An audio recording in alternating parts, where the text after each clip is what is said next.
The vehicle might also quickly decelerate after a quick increase in speed. Probability 35%.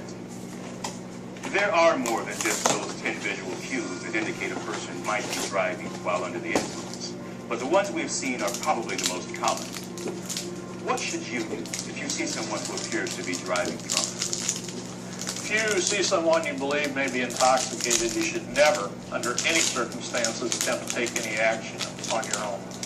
People who are intoxicated may respond in many different ways. They may be docile or argumentative. They may be passive or aggressive. They may be apologetic or they may be combative. Law enforcement officers are trained to handle these types of people. While we definitely appreciate your assistance in reporting these incidents, don't put yourself or anyone else who may be with you at risk. Let law enforcement handle it. Okay, we know that people are driving drunk, but the question is why? Let's take a look at a few reasons why we have so many people who, after drinking a few shots, take a shot at driving. Keep in mind that the reasons are closely related.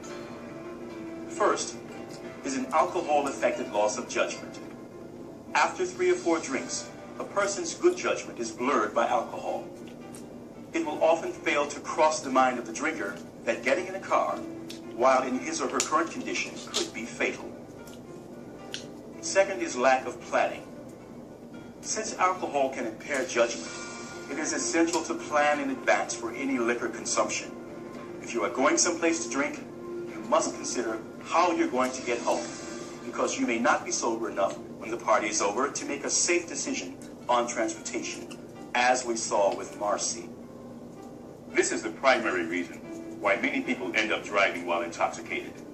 They don't arrange a ride, call a taxi, or select a designated driver.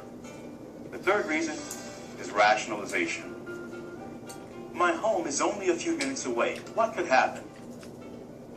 This reasoning, as we saw earlier with Bob, crosses the mind of drunk drivers all too often.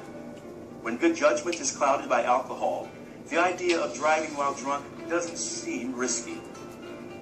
This kind of thinking becomes reckless and stupid. And when someone has driven drunk once and gotten away with it, the person may get a false sense of security. The fourth reason is overconfidence. I drive better when I'm drunk. Many people seem to think that their driving skills improve after consuming alcohol and become overconfident behind the wheel. The fifth and final reason people drive drunk is pressure. The pressure to drive after drinking with friends, rather than go through the embarrassment of calling someone and asking for assistance, is enormous. However, anyone would prefer to pick up their